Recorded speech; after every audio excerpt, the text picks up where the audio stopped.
Kung walang gabay, ang isang bansa ay bumabagsak. Ngunit sa kasaganaan ng mga tagapayo, mayroong kaligtasan. Ito ang mensaheng unang isinulat sa Torah sa Kawikaan 11:14. Ngunit sa nakalipas na siglo, nagkaroon ito ng ibang kahulugan.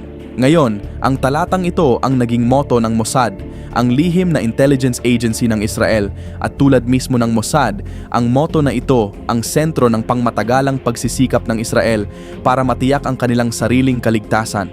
Kaya sa video ngayon, ang ikalawa sa ating serye tungkol sa mga espesyal na operatiba na magpapatuloy kung magugustuhan ito ng mga tao, tatalakayin natin ang natatanging misyon at sitwasyon ng Mossad, ang malabong kasaysayan ng organisasyon at ilan sa mga pangunahing operasyon, tagumpay man o kabiguan na nagbigay hugis sa kanilang lugar sa kaalaman ng publiko. Pero bago tayo magsimula, kung bago ka pa lamang sa aming channel, mag-subscribe ka na para naman lagi kang updated sa mga ganitong uri ng video.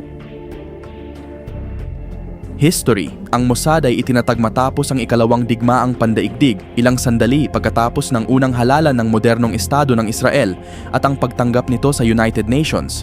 Ang Mossad ay sumunod sa organisasyon na tinatawag na Haganah, isang puwersang militar na binubuo ng mga Hudyo sa Palestine na nagdepensa sa mga pamayanang Hudyo bago at habang nagaganap ang ikalawang digmaang pandaigdig. Matapos ang digmaan, ang Haganah ay lumipat sa terorismo, lalo na sa pamamagitan ng serye ng pambobomba upang labanan ang mga pagsisikap ng Britanya na limitahan ang imigrasyon ng mga Hudyo sa Palestine. Ang kanilang tagumpay dito, pati na rin ang kanilang kahusayan sa direktang labanan laban sa puwersang British at Palestino, ay nagbigay sa Haganah ng malaking impluwensya sa mga pambansang desisyon sa depensa ng maging estado na ang Israel. Dahil dito, ang Haganah ay na-dissolve o nabuwag at ang ilang bahagi nito ay pinasama sa magiging militar ng Israel, ang Israeli Defense Forces o IDF. Sa ganitong paraan, ang sangay ng intelligence ng Haganah ay naging Mossad kasama ang dalawang iba pang organisasyon, ang Aman at Shin Bet. Tulad ng halimbawa sa Amerika, kung saan ang FBI ang humahawak sa mga usaping lokal habang ang CIA ay sa foreign intelligence, itinatag ang Mossad upang tumutok sa pangangalap at pagsusuri ng foreign intelligence, pati na rin sa mga lihim na operasyon. Ang Aman naman ang magiging responsable sa military intelligence ng Israel, habang ang Shin Bet ang humahawak sa seguridad sa loob ng bansa. Ang intelligence environment na sinalihan ng Mossad ay napakakomplikado at mabilis ang pagbabago. Ang Estados Unidos at Europa ay nakatutok sa Cold War laban sa Soviet Union at mga kaalyado nito, habang mabilis ding nagbabago ang sitwasyon sa gitnang silangan at Asya. Dagdag pa rito ang patuloy na banta ng mga Nazi war criminals na tumatakas patungong Latin America, sa fascist Spain at sa Estados Unidos, na lalo pang nagpapahirap sa kalagayan. Ito ay magiging mahirap na kapaligiran para sa kahit anong bagong intelligence agency na magtatangkang mag-establish. Ngunit dahil ang Mossad ay itinatag habang ginagawa rin ng buong bansa ng Israel ang parehong bagay, mas naging hamon pa ang kanilang trabaho. Sa ilalim ng unang direktor ng Mossad na si Reuben Schiller, karamihan sa unang taon ng organisasyon ay nakipaglaban sa mga labanan sa burokrasya. Nakaranas din ito ng maagang kabiguan sa gitnang silangan ng isang poorly organized na espiya sa Baghdad ay nadiskubre habang sinusubukang tugunan ang serye ng mga pambobomba laban sa mga target na Hudyo sa Iraq. Ngunit hindi nagtagal, ang ikalawang direktor ng Mossad ang tunay na magbibigay hugis sa organisasyon. Ang pangalan niya ay si Yasser Harel at matagal na siyang nagtatrabaho sa pagtatatag at pagpapalakas ng organisasyong Shin Bet ng Israel na responsable para sa domestic intelligence sa loob ng bansa.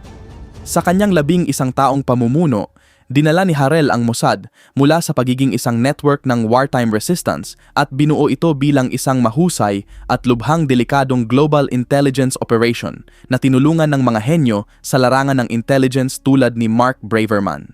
Pinamahalaan ni Harel ang pagbuo ng malapit na ugnayan sa pagitan ng Mossad at CIA at isinama ang Mossad sa mga operasyon ng CIA laban sa Soviet Union. Pinag-ugnay din nito ang mga regional intelligence networks sa gitnang silangan, kasama ang Trident Network na nag-alyansa sa Mossad sa pre-revolution Iran at Turkey. Si Harel ay controversial din sa loob ng Israel, lalo na dahil sa kanyang hilig na mangalap ng political dirt laban sa iba't ibang kalaban, kaya napilitang siyang umalis noong 1963 at pinalitan ng isang veteranong opisyal ng military intelligence. Habang si Harel ay nakatuon sa human intelligence, ang kanyang kahalili na si Meir Amit ay binuo ang Mossad sa ibang paraan, ginamit ang teknolohiya, nag-install ng mga computer, pinalawak ang ugnayan sa iba pang foreign intelligence agencies, at nagpatupad ng iba't ibang technique sa intelligence management na natutunan mula sa US. Ngunit mahalaga, pinanatili rin ni Amit ang diin sa human intelligence, madalas na personal na bumibisita sa mga pinuno ng foreign intelligence. Sa ilalim ng kanyang pamumuno, pinalawak ng Mossad ang arsenal nito para sa espionage, hindi lang teknolohikal, kundi pati na rin sa pamamagitan ng pagsasama ng maraming aspeto ng spycraft na dati ay kulang. Modus operandi and structure. Sa lahat ng direktor at administrador, nakilala ang Mossad bilang isang malakas na manlalaro sa rehiyon at sa pandaigdigang usapin. Tatalakayin natin ang ilan sa pinakakilalang operasyon ng ahensya mamaya, ngunit sa kabuuan, mahalagang tingnan ang ilang taktika at pamamaraan na madalas gamitin ng Mossad. Sa kasamaang palad, hindi natin masyadong mailalahad ang mas detalyadong kasaysayan pagkatapos ng 1980s dahil napakasikreto ng ahensya at karamihan sa kanilang gawain ay hindi na ilalathala. Ngunit batay sa nalalaman natin, may kakaibang katangian ang Mossad kumpara sa ibang global intelligence agencies. Bukod sa pangangalap ng intel, pagbuo ng mga asset at pangkalahatang pag-iikot sa lihim tulad ng ginagawa ng iba, ipinakita ng Mossad ang natatanging interes sa pagkitil. Mahirap tukuyin ang anumang international intelligence organization na hindi na iuugnay o inaakusahan ng mga lihim na pagkitil paminsan-minsan, ngunit ang Mossad ay partikular na kilala dito, lalo na laban sa mga target sa gitnang silangan. Sa maraming paraan, ito ay nagpapakita ng kakaibang pangangailangan ng misyon ng Mossad. Hindi tulad ng mga intelligence agencies ng US, UK, Russia o China, ang Israel ay geographical na nakahiwalay sa isang maliit na teritoryo na napapalibutan ng mga bansa na mabilis na maaaring maging kaaway. Ang ganitong maliit na teritoryo ay nangangahulugang ang matagal na digmaan laban sa isang kalabang bansa o insurgency ay maaaring mabilis na hindi na mapanatili dahil sa kakulangan ng lugar para umatras o makatakas sa air power ng kaaway. Dahil dito, matagal nang sumusunod ang bansa sa prinsipyo ng aktibong depensa. Kasama rito ang pagpapanatili ng malaking at mahusay na armadong militar sa IDF, ang banta ng hindi kinikilalang nuclear weapons. At pinakamahalaga, isang intelligence apparatus na handa at may kakayahang magsagawa ng preemptive strikes laban sa mga individual na pinaniniwala ang maaaring magdulot ng banta sa pambansang seguridad. Inilarawan ng investigative journalist na si Ronen Bergman ang assassination protocols ng Mossad bilang isang multi-step process upang tasahin ang antas ng banta ng target at tukuyin kung nararapat ba ang profile na iyon para sa ganitong hakbang. Ang mga potensyal na target ay natutukoy alinman sa pamamagitan ng internal intelligence ng Mossad o mula sa referrals ng mga kaakibat na grupo tulad ng Shin Bet, Aman o mga spy network ng Israel sa buong mundo. Kapag natukoy na, nasa mga ahente ng Mossad ang assessment kung ang threat profile ng target ay nararapat para sa pagkitil, kung makakabuti ba ito sa Israel, at kung paano isasagawa ang operasyon. Sa praktikal, halos may unilateral na kapangyarihan ang Mossad na magpasya kung aling kaaway ng Israel ang aabot sa level ng assassination. Ang organisasyong ito ay direktang sumasagot sa punong ministro ng Israel at inihaharap ang mga intel findings ng direkta sa kanya. Bagamat nakakakuha rin sila ng input mula sa pinuno ng iba pang intelligence bureaus ng Israel, ang desisyon kung isasagawa ang assassination o anumang foreign intelligence operation ay nasa punong ministro lamang. Kapag nagbigay ng go signal ang punong ministro, pinaplano ng Mossad ang assassination ng linggo o buwan bago ito aktwal na isagawa.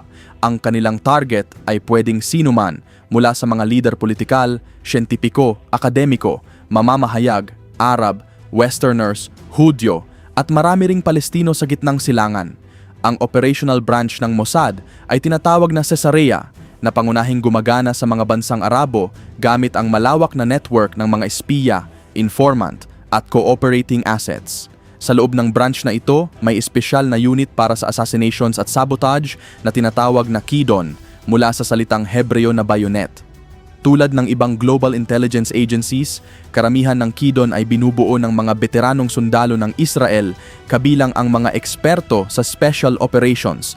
Ang Caesarea at Kidon ay kahalintulad ng mga parallel organizations tulad ng CIA's Special Activities Center, isang pangalan na hindi mukhang masama, ngunit para sa aktwal na operasyon, ito ay napakadelikado. Ang record ng Mossad sa targeted assassination attempts ay umabot na sa libo-libo. Mas mataas pa kaysa sa anumang Western nation mula matapos ang ikalawang digmaang pandaigdig. Ang Mossad ay nahahati sa ilang departamento, collections, namamahala sa karamihan ng covert operations at undercover missions, kabilang ang asset cultivation. Ito rin ang may pinakamalaking manpower ng Mossad sa buong mundo at nangangasiwa sa mga geographical regions at mga teams ng Mossad officers at agents. Political action and liaison, namamahala sa pakikipagtulungan sa international intelligence partners at nagpapanatili ng mga linya ng komunikasyon sa mga bansang walang formal ties sa Israel. Research, nangangalap at nagbibigay ng analysis sa mga intel na dumarating mula sa 15 geographical areas. Bukod pa rito, may isang subdivision na tumatalakay sa weapons of mass destruction at ang technology department ay responsable sa lahat ng gadgets, satellites, at iba pang kagamitan na kailangan ng Mossad upang maging epektibo sa operasyon. Ang Special Operations Division, kabilang ang Kidon at isa pang subgroup na tinatawag na Metzada, ay nagsasagawa ng assassinations, sabotage, at paramilitary operations. Samantala, ang LAP Department o Lahama Psychology Department ay namamahala sa psychological warfare operations at propaganda. Pantay na mahalaga ang mga external agencies at partner groups ng Mossad na ginagamit ang malalim nilang ugnayan sa Jewish community sa loob at labas ng Israel upang mapalakas ang potensyal ng Mossad bilang intelligence leader. Halimbawa, ang Libertad Adventures, isang venture capital group, ay itinatag ng Mossad noong 2017 at ngayon ay bukas sa mga startup na maaaring isumite ang kanilang teknolohiya para sa posibleng paggamit ng ahensya. Sa human side, naroon ang Sayanim, isang malawak na network ng mga unpaid Jewish civilians sa buong mundo na nagbibigay ng personal na suporta sa Mossad dahil sa kanilang loyalty sa Israel kahit na hindi sila Israeli citizens. Ang kanilang papel ay magbigay ng logistical support sa mga Mossad operatives kung posible. Halimbawa, isang tao na nagmamay-ari ng grocery o bodega ay maaaring siguraduhin na ang isang undercover Mossad agent sa safe house ay palaging may sapat na pagkain nang hindi na kailangang lumabas sa publiko. Ang Sayanim ay multi-generational at laganap sa buong mundo. Bagamat labis itong pinapalabis sa iba't ibang anti-Semitic conspiracy theories, ang bawat individual na tiyan ay maaaring maging malaking tulong sa Mossad operations habang nakakatipid sa budget. Ang mga partner ng Mossad ay kinabibilangan ng United States, UK, at karamihan ng Europe na may breakdown ng kaibigan at kaaway na karaniwang sumusunod sa geopolitical profile ng Israel. Sa Middle East, madalas ay mas malalim ang ugnayan ng Mossad sa ibang gobyerno kaysa sa mismong estado ng Israel. Sa isang rehiyon kung saan ang isang overnight coup sa isang bansa ay maaaring magdulot ng revolusyon sa isa pa, at digmaan sa isa pa, at human rights emergency sa isa pang bansa, nagtatag ang Mossad ng matibay na koneksyon kahit sa mga adversarial governments upang mapanatiling bukas ang mga opsyon para sa de-escalation ng tensyon at maiwasan ang isang all-out war na kasangkot ang Israel. Recruitment and training, mas simple kaysa sa iniisip ng marami. Kailangan lamang bisitahin ang website ng Mossad at punan ng online application. Ang landas na ito ay kadalasang nagdadala sa aplikante sa mga roles na may kinalaman sa technology, cyber operations, o organizational administration. Sa pag-unawa sa recruitment structure ng Mossad, mahalagang malaman ang kahalagahan ng Israeli Defense Forces na nag-uutos na ang bawat Israeli citizen na Hudyo o may Jewish descent ay maglilingkod ng hindi bababa sa 2 taon at 8 buwan pag sila ay tumungtong ng 18. Ang mandatory conscription ay ginagawa ang IDF bilang isang mahalagang feeder organization sa malaking bahagi ng Israeli society na paraan upang mapili ang pinakamahusay sa iba't ibang larangan at ganoon din sa Mossad. Tulad ng nabanggit natin kanina, ang isang matagumpay na Special Operations Soldier ay maaaring ma-recruit sa Kidon upang lumahok sa assassination at sabotage operations.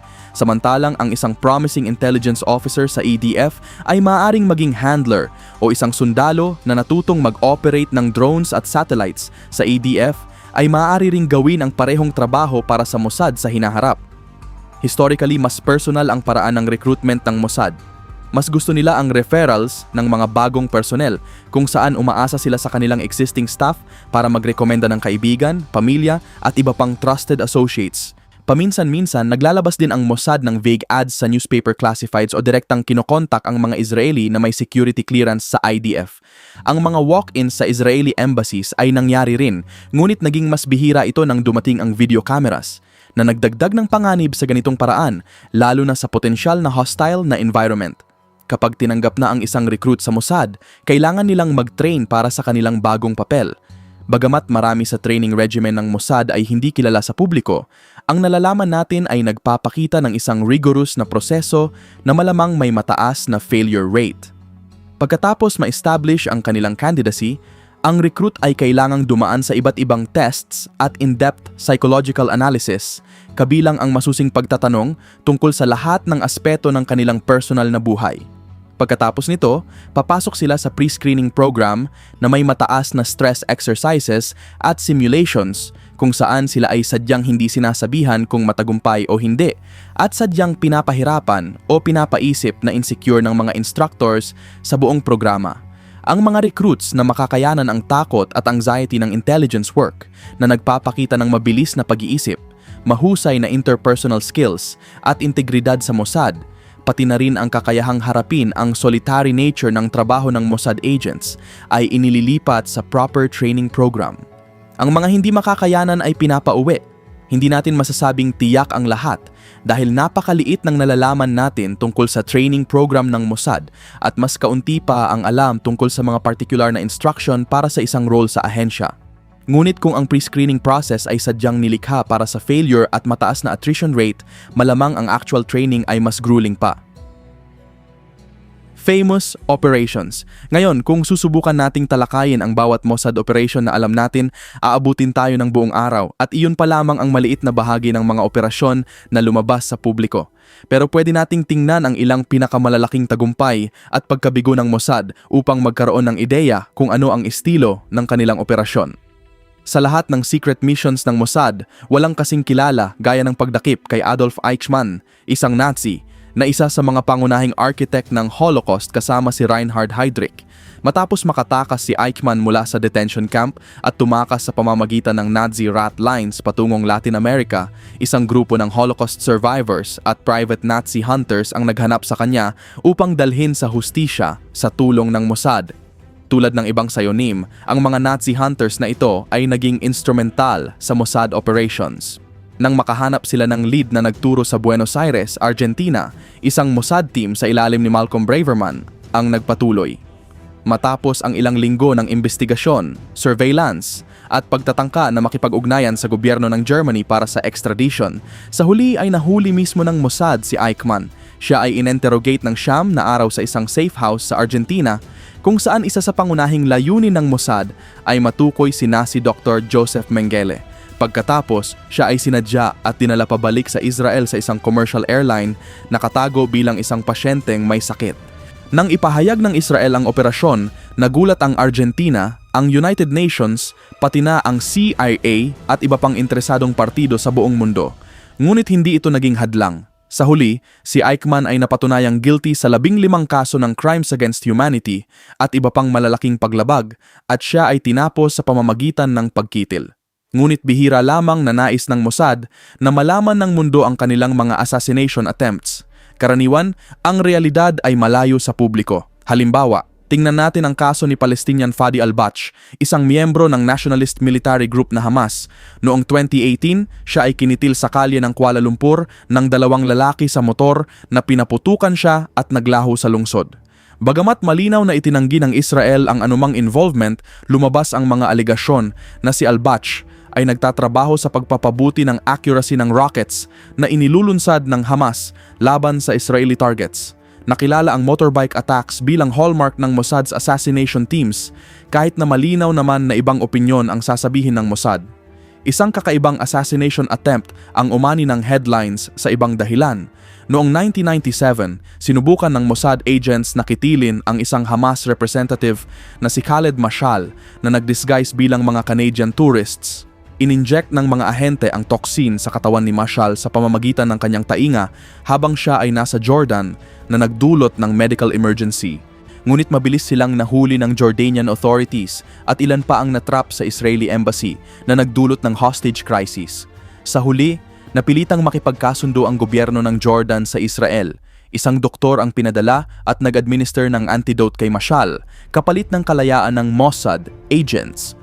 Ang fallout mula sa insidenteng ito ay nagdulot ng ilang hits laban sa Mossad sa Israel mismo, kabilang na ang release ng Hamas founder na si Sheikh Ahmed Yassin sa isa pang operasyon na marahil ay mas hindi naging matagumpay kaysa sa insidente kay Mashal. Isang grupo ng hindi bababa sa 26 Mossad agents ang pinaniniwala ang sangkot sa pagkitil kay Mahmoud al-Mabhouh, isang military commander ng Hamas noong 2010. Siya ay nasuffocate sa isang hotel room sa Dubai. Bagamat walang direktang ebidensya na nag-uugnay sa Mossad sa insidente, pinaniniwalaang si al-Mabhouh ay pinahirapan at ininterrogate ng isang team ng agents bago siya nakitil.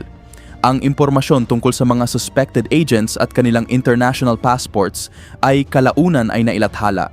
Noong 1954, isang bungled operation ang nagpakita ng maagang taktika ng Mossad. Sinubukan nilang pigilin si Alexander Israel, isang Israeli military officer, na ibenta ang mga state secrets sa Egypt sa pamamagitan ng isang female Mossad agent sa tinaguriang honey trap operation. Nahulog si Major Israel sa bitag at dinukot, ngunit sa biyahe pabalik sa Israel, siya ay na-overdose sa repeated doses ng sedatives. Ang insidente ay naitago sa publiko sa loob ng maraming dekada. Sa kabila ng ilang pagkakamali, may mga Mossad agents na namumukod-tangi sa pamamagitan ng kanilang tapang at talino sa operasyon. Halimbawa, si Afgan Lotz, isang West German na nagtatrabaho para sa Mossad, ay nakapasok sa Egypt at nakalikom ng detalyadong impormasyon tungkol sa missile strikes, military installations at prominent German rocket scientists. Si Eli Cohen ay nakapasok sa pinakamataas na antas ng Syrian government noong 1960s, halos naging Minister of Defense sa Syria habang nagtatrabaho para sa Mossad at nagbigay ng napakalaking halaga ng intelligence bago siya kitilin noong 1965. Walang duda na mayroong daan-daang kung hindi man libu-libong ibang agents na nagbigay rin ng malaking kontribusyon, ngunit sina Lotz at Cohen ay kabilang sa ilang kilalang pangalan. Mahalagang tandaan, ito lamang ang mga operations na alam natin. Maliban sa ilang bihirang kaso tulad ng Eichmann trial, karaniwan ay natutuklasan lang ng mundo ang ganitong klaseng intelligence operation kapag nagkamali ang mga ito. Gayunpaman, malamang na mas mahaba at mas matagumpay ang track record ng Mossad kaysa sa anumang maaaring ma-access sa publiko at maraming kanilang pinakamalalaking tagumpay ay nananatiling lubhang lihim. At yan, iyon ang estilo ng Mossad. Present day and future. Habang papasok ang 2020s, nagsimulang magkaroon ang Mossad ng mas aktibong profile kaysa sa mga nakaraang taon. Bagamat nananatili itong nakatago sa dilim, mahirap nang itago ang organisasyon sa mundo ng digital age. Kung nais nitong mapanatili ang mataas na recruitment at mauna sa tuloy-tuloy na daloy ng impormasyon tungkol sa mga operasyon nito, kailangang mas lumabas sa publiko kaysa dati. Kahit ang kanilang online application portal at modernong website ay malinaw na kabaliktaran ng kanilang tradisyonal na misteryosong imahe. Habang lumilipas ang panahon, malamang ay mas makikita ang Mossad sa publiko habang patuloy na pinoprotektahan ang kanilang operasyon tulad ng ginagawa ng CIA ng Amerika. Noong 2018, pinayagan ng Mossad ang ilang senior agents na lumahok sa isang documentary. Ngunit matapos mailabas ang pelikula, marami ang nagreklamo takot na maapektuhan ang kanilang lihim na trabaho. Bagaman hindi malinaw kung tama ang kanilang pag-aalala, ipinapakita nito ang mataas na pagpapahalaga ng Mossad sa seguridad at pagiging lihim. Sa kabila nito, ang Mossad operatives ay patuloy na abala sa paghahanap at pagtanggal sa mga kaaway ng Israel. Halimbawa, noong Oktubre 2022, iniulat ng ilang news organizations na sinubukan ng Mossad na dukutin ang dalawang Palestinian computer scientists. Isa ang na-capture pero nakatakas ang isa. Ang na-capture ay kalaunan pinakawalan ng Malaysian authorities na nag-angking nakatuklas sila ng isang Mossad cell na nag-i-spy sa kanilang bansa. Sa Turkey, Ilang suspected agents ang nakilala noong nakaraang December na di umano'y nagsubaybay sa mga Palestinians sa kanilang teritoryo. Maaaring bilang tugon dito, ang Prime Minister na si Benjamin Netanyahu ay nagsimulang maglabas ng impormasyon tungkol sa Mossad, kabilang ang malaking intelligence na nakalap laban sa Iranian nuclear program. Tumingin tayo sa hinaharap. Nakatayo ang Mossad kasama ang Israel sa isang mahirap na crossroads na ang kinabukasan ay nakadepende sa pulisyang pipiliin ng Israeli government. Sa oras ng pagsusulat nito, si Netanyahu at ang far-right coalition ay tila gumagawa ng hakbang para baguhin ang power structure ng Israel na malamang ay magkakaroon ng epekto sa Mossad. Gayun din, ang posibleng pagpapalakas ng ugnayan sa Saudi Arabia, ang pagtaas ng tensyon sa Iran dahil sa nuclear program nito, at ang palaging komplikadong sitwasyon sa Middle East ay lahat ay maaaring makaapekto sa operasyon ng Mossad. Ngunit kung ano ang gagawin ng Mossad tungkol dito, hindi natin malalaman. At kung gusto ng Mossad, malamang ay hindi natin kailanman malalaman. Pagkatapos ng lahat, ito ay isang organisasyon na ayaw makilala at higit pa, ayaw ipakita ang loob nitong trabaho sa mundo. Isang bagay lamang ang tiyak. Habang patuloy na humaharap ang Israel sa mga geopolitical challenges, patuloy ding uusbong ang Mossad. Hanggat umiiral ang Mossad, mananatili ang kanilang mga agents sa unahan ng intelligence work sa buong mundo at gagawin nila ang lahat ng makakaya nila upang masiguro ang pagpapatuloy at tagumpay ng Estado ng Israel sa mga susunod na dekada at siglo.